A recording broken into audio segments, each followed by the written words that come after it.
Morning students, this is Professor R. from Government Polytechnic. இன்னைக்கு என்ன பார்க்க போறோம்னா இன்வென்டரி கண்ட்ரோல் அப்படின்ற ஒரு விஷயத்தை பார்க்க போறோம். இன்வென்டரினாலே ஸ்டாக்னு அர்த்தம். அது வந்து நம்ம செய்ய பொருளை செய்ய அங்கங்கே இது பண்ணி வச்சுருப்பாங்க. அது இல்லாமல் அது ஓடிக்கிட்டே இருக்கணும்.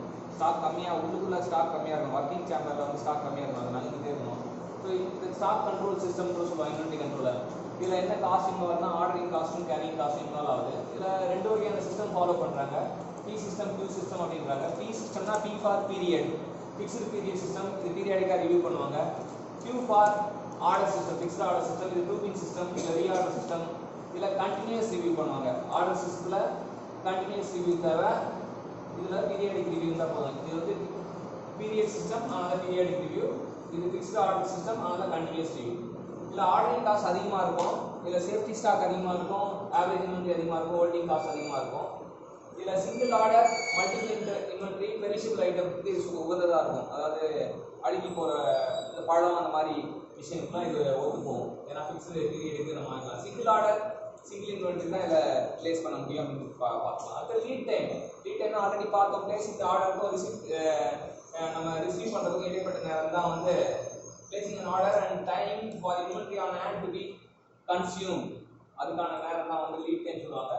Inventory cost பொறுத்தவரைக்கும் ordering cost, setup cost, purchase cost, holding cost or carrying cost, shortage cost or stock out cost சொல்லிட்டு சொல்றாங்க. ஆர்டரிங் காஸ்ட் எப்படி கண்டுபிடிக்கணும்? Number of order into cost per order அப்படின்னு கண்டுபிடிக்கலாம். செட்டப் காஸ்ட் வந்து number of setup into cost per setup கண்டுபிடிக்கலாம்.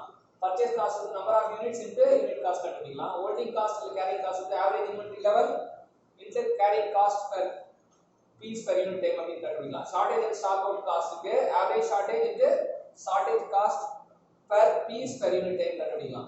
So இந்த மாதிரி ஒவ்வொரு காஸ்ட் நம்ம கண்டுபிடிக்கலாம். அது இல்லாமல் எக்கனாமிக் ஆர்டர் குவான்டிட்டி பார்த்தீங்கன்னா ஃபார்முலா வந்து square root of 2ds by c. d-னா டிமாண்ட், s-னா செட்டப் காஸ்ட், c-னா carrying cost or holding cost, s-னா setup cost or ordering cost சொல்லலாம். இதில் என்னென்னா ரிலேஷன் வந்து கொடுப்பாங்க.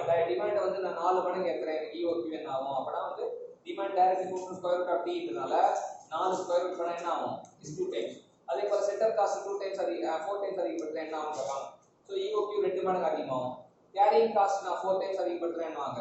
அப்போ என்னன்னா அது 2 மடங்கு அது கம்மியாகும் அப்படின்றது. ஏன்னா டினாமினேட்டர்னால கம்மியாகும் அப்படின்னு தெரிஞ்சுக்கலாம். ஸோ இந்த மாதிரி இந்த வேரியபிளோட விளையாடுவாங்க.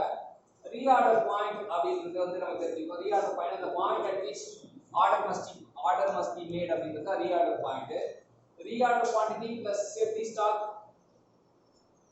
Lead time consumption into safety stock அப்படின்னு யூஸ் பண்ணலாம். சேஃப்டி ஸ்டாக்னா என்னன்னா extra inventory to protect against the unexpected stock out. Extra inventory எவ்வளவு நம்ம வச்சுக்கணும்ன்றத சேஃப்டி ஸ்டாக். ரீஆர்டர் லெவல்னா இன்னொரு பேர் இருக்கு, அது மினிமம் ஸ்டாக் லெவல் அப்படின்னு சொல்லுவாங்க.